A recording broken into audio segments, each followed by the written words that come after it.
결혼 반지를 중요하게 생각하죠. 지금은 덜 그러는 것 같아요. 과거에는 결혼 반지를 굉장히 중요하게 생각하죠. 그 반지가 갖고 있는 상징성 때문에 그렇죠. 부부간의 언약의 상징을 갖는 거죠. 우리가 서로 사랑하고 평생을 함께하기로 약속했다. 그 상징을 이 반지에 담는 거죠. 다른 폐물보다도 결혼 반지를 팔 수밖에 없는 형편이 되면 굉장히 이제 안타까워하는 거죠. 다른 것도 아니고 결혼 반지를 팔아야 하다니 하고 이제 안타까워하는 거죠. 지금은 어쩐지 모르겠지만 이제 과거의 사람들이 그런 적이 있었죠. 아버지의 옷을 함부로 밟지 않고 넘어다니지도 않던 시절이 있었죠. 지금도 그러기도 하죠. 아버지의 옷이 또는 어머니의 옷이 바닥에 널브러져 있다. 그럼 발로 밟고 다닌다. 그러지 않죠. 못 밟게 하죠. 그것도 일종의 상징을 가지고 있는 거죠. 비록 옷일지라도 부모님과 같이 동일하게 여기는 거죠. 거기에는 이제 상징과 함께 권위가 있는 거죠. 부모의 권위가 그 상징물에 있는 거예요. 옷을 밟는다? 그러면 부모를 어떻게 보면 짓밟는 것과 같은 그런 상징적 권위를 가지고 있는 거죠. 우리는 교회를 아끼고 사랑해요. 어떤 사람은 이렇게 이야기하죠. 아유, 예배당 건물일 뿐이지. 뭐 예배당 아낀다고 하나님 사랑하는 거냐? 예배당 청소 깨끗이 한다고 하나님 사랑하는 거냐? 아니, 그건 건물일 뿐이야. 맞는 말이죠. 예배당은 그냥 건물일 뿐이죠. 그러나 한편으로는 이 상징성에 대해서 알지 못하는 거죠. 엄밀하게 따지면 그냥 건물일 뿐이에요. 그런 상징성을 갖는 거죠. 그래서 하나님을 사랑하는 사람은 교회를 함부로 하지 않습니다. 이 교회가 예수 그리스도의 몸이라는 상징성을 가지고 있기 때문에 그런 거죠. 동시에 교회는 상징적 권위를 갖는 거죠. 그래서 교회의 결정을 존중하는 거죠. 교회가 하나님의 말씀에 어긋나는 결정을 하지 않는 한, 이상한 결정을 하지 않는 한, 교회가 결정하면 존중하죠. 교회의 질서를 존중하죠. 교회는 상징적 권위를 가지고 있기 때문에 그러는 겁니다. 근데 한번 생각해 봐요. 결혼 반지를 그렇게 소중하게 여겨요. 그런데 부부간에 맨날 싸워요. 결혼 반지는 그렇게 소중해서 이 결혼 반지 절대 팔면 안 되고 결혼 반지 잃어버리면 큰일 나고 뭐 아무튼 그래요. 근데 부부간에는 맨날 싸워요. 그럼 좀 이상한 거 아닙니까? 부부간의 사랑과 신뢰의 상징인 반지는 그렇게 중요하게 여기면서 정작 살면서 부부간에는 신뢰하지 않고 사랑하지 않고 그건 이상한 거죠. 아버지 옷이라면 밟지도 않고 넘지도 않고 그렇게 중요하게 여겨요.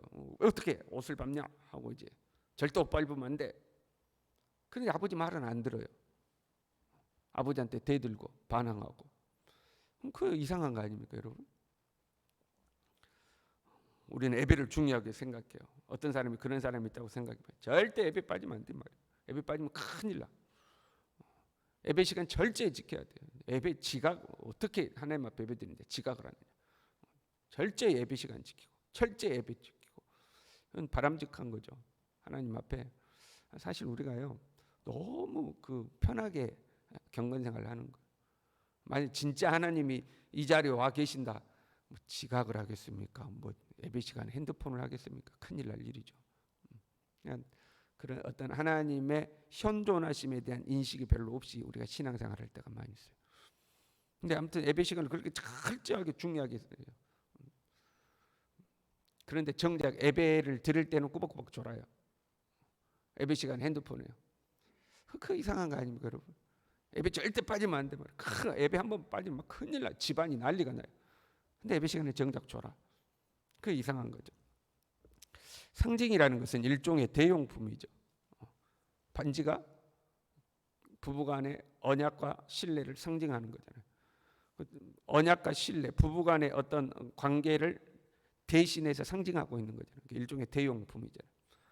대용품이라면 진짜가 존재할 거 아니에요. 부부 관계라는 진짜가 존재하는 거죠. 대용품은 그렇게 소중하게 하면서 정작 진짜는 함부로 해. 그럼 그 모순이라고 그러는 거죠. 진짜를 소중하게 여기기 때문에 대용품도 소중하게 여기는 거잖아요. 근데 우리가 모순적 행위를 할 때가 있는 거죠. 본문 1절에 이렇게 돼 있어요. 유다의 왕 요시야의 아들 여호야김이 다스리기 시작한 때에, 여호야김이 다스리기 시작했다 이렇게 되어 있잖아요. 근데 25장에 보면 여호야김 넷째 해에 느부갓네살이 침공한다고 나와요.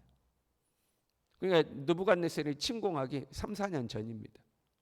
곧 이제 전쟁이 일어나고 느부갓네살이 침공하는 때죠. 그때 성전 뜰에 서서 에레미야가 선을 하는 거예요. 이 성전을 실로같이 예루살렘 성을 저주거리가 되게 하리라. 실로라는 것은 예루살렘 성전이 세워지기 전까지 하나님의 언약궤가 머물던 곳입니다. 그런데 그 실로가 블레셋에 의해서 철저하게 파괴가 되거든요. 그 성을 나중에 그 성을 다시 재건합니다. 다시 또 철저하게 무너집니다.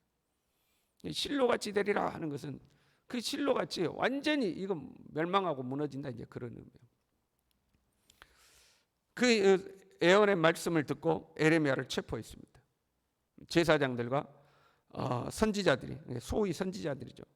가짜 선지자들이 포함됐겠죠.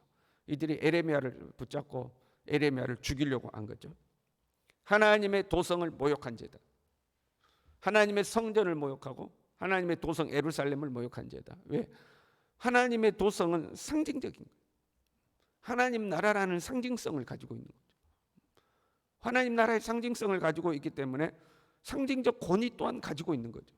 그런데 그 성전이 무너지고 예루살렘 성이 파괴된다고 상징적 권위를 모욕한 것이다. 그것은 곧 하나님을 모욕한 것이다. 너는 신성 모독죄다. 그렇게 잡은 거죠. 그래서 백성들과 고관들 앞에, 제사장과 선지자들은 정치 지도자고, 종교 지도자고, 고관들은 정치 지도자들 말하는 거예요. 그 지도자들과 백성 앞에 에레미야를 죽여야 한다. 신성 모독이다. 하나님의 도성을 감히 모욕했다. 하고 이제 이야기를 한 거죠. 그 이야기를 가만 듣고 있던 고관들과 장로 몇 사람이 야, 에레미야를 죽일 이유가 없다 하고 이제 나온 거예요. 에레미야를 죽일 이유가 없다. 왜? 하나님의 이름으로 애언을 했는데 그 애언의 내용이 문제가 없지 않느냐? 하나님을 모욕한 것이 아니고 하나님께 회개하고 돌아서라는데 그게 뭐가 문제냐? 너희가 하나님의 도성을 그렇게 소중하게 여기는데 하나님께, 그 하나님의 도성의 주인 되신 하나님께 회개하고 돌아서라는데 회개하지 않으면 멸망당한다는데 그게 뭐가 문제냐? 아무 문제가 없다 하고 하는 거죠. 그러면서 히스기야 시대에 미가라는 선지자가 일어나서 예루살렘이 돌무더기 같이 될 것이라고 예언했었다. 그때 히스기야가 그 선지자 잡아 죽였냐? 아니다. 오히려 그 하나님의 말씀 앞에 두려워서 엎드려 하나님께 간구했다. 그랬더니 하나님이 재앙을 돌이키지 않았느냐? 그건 뭐가 문제냐? 하고 이제 고관들과 장로들이 에레미야를 죽일 이유가 없다 하고 이야기하는 이제 장면이죠. 제사장들과 선지자들은 하나님의 권위를 상징하는 성전을 모독했다고 지금 분노하고 있는 거죠. 그런데 정작 그 하나님께 돌아오라는 메시지는 안 듣고 있는 거죠. 하나님을 상징하는 성전을 그렇게 중요하게 생각하는데 그 하나님께 똑바로 살아라, 그 하나님께 돌아서야 된다, 회개해야 된다, 이 메시지는 안 듣고 있는 거죠. 그래 놓고 하나님을 모독했다 하고 이야기하는 거죠. 그러니까 형식과 내용이 있잖아요. 형식은 내용을 담기 위한 그릇이죠. 형식은 내용을 담기에 존재하는 거예요. 그릇하고 똑같은 거죠. 우리가 예배의 형식이 있잖아요. 예배의 형식은 뭘 담아요? 하나님을 경외하는 그 내용을 담기 위해서 예배라는 형식이 있는 거죠. 예배의 형식을 너무 파괴하는 것도 옳은 게 아닙니다. 그 어떤 형식과 절차 속에 그 내용을 담게 되어 있는 거거든요. 그릇과 내용물인 거죠. 근데 그릇은 그렇게 중요하게 여기면서 정작 내용물은 중요하게 여기지 않는 거죠. 그릇은 왜 존재해요? 내용물을 담기 위해 존재하는 거죠. 근데 그릇을 중요하게 여기고 내용물을 중요하게 여기질 않는 거예요. 13절에요. 너희 길과 행위를 고치고 너희 하나님 여호와의 목소리를 청종하라. 이게 에레미야의 메시지. 너희 길과 행위를 고치고 너희 하나님 여호와의 목소리를 청종해. 하나님 말씀의 귀를 기울이라는 거예요. 근데 성전은 중요하게 여기면서 하나님의 말씀은 중요하게 여기지 않는 거예요. 모순이죠. 성벽은 그렇게 중요하게 여기면서 하나님의 선지자가 전한 예언의 말씀은 중요하게 여기지 않는 거죠. 모순된 행위를 한 거죠. 경건의 행위, 경건의 형식, 경건의 절차를 중요하게 여기는 것은 그것의 상징성 때문에 그런 거예요. 구약의 성도들이 제사를 지내면 절차가 복잡하잖아요. 짐승을 잡고 각을 뜨고 피를 받아내고 껍질을 벗겨내고 하는 그 절차가 다 세팅이 돼 있죠. 그러면 그 절차를 철저하게 지키는 거 아니에요? 그 절차를 잘못했거나 엉뚱하게 했거나 그러면 거룩한 제사가 되지 않는 거죠. 그래서 그걸 정말 중요하게 여기고 하나씩 지키는 거죠. 그걸 왜 지켜요? 그걸 지킴으로 하나님을 경외함을 표현하는 거예요. 그렇잖아요. 형식과 절차 중요해요. 그렇잖아요. 형식과 절차를 철저하게 지켜야 내용을 담는 거예요. 그러나 그 형식과 절차보다 중요한 것은, 진짜 중요한 것은 하나님을 경외하는 거예요. 그게 본질이에요. 형식과 절차는 본질이 아니에요. 하나님을 경외함을 담기 위한 하나의 그릇일 뿐인 거죠. 근데 그 형식에만 매이는 경우가 있어요. 그걸 우리가 이제 율법주의라고 하는 겁니다. 율법을 지키는 것, 형식은 중요하게 여기면서 정작 하나님을 경외하는 그 정신을 담지를 못하는 거죠. 주의해야 돼요. 우리도 똑같아질 수가 있습니다. 이런 거죠. 교회를 그렇게 중요하게 여겨요. 교회를 정말 중요하게 여겨요. 바람직한 거죠. 근데 교회는 중요하다고 하면서 정작 성도들은 중요하게 여기질 않아요. 성도들에게 상처를 주는 거예요. 교회 건물 중요하게 여기고 교회 시설 중요하게 여기고 이런 거 중요하게 여긴다면서 성도들에게 상처를 주는 거죠. 그건 잘못된 거죠. 봉사, 하나님 앞에 봉사하는 거 그렇게 중요하게 여겨요. 하나님 앞에 봉사하고 살아야지. 근데 봉사하면서 맨날 갈등하고 맨날 상처 주고받고 그렇게 해요. 그것도 잘못된 거죠. 본질을 놓치는 거죠. 신앙생활 철저히 해야 된다고 강조를 해요. 기도 빼먹으면 안 된다. 예배 빼먹으면 안 된다. 그거 바람직한 거예요. 그런데 정작 삶의 현장에서는 덕을 세우지를 못해요. 그러니까 껍데기는 중요하게 여기는데 본질은 놓쳐버리는 경우가 있는 거죠. 종교 지도자들은 왜 이런 실수를 했을까? 성전과 성은 사실 이 종교 지도자들이 실세를 누리는 곳입니다.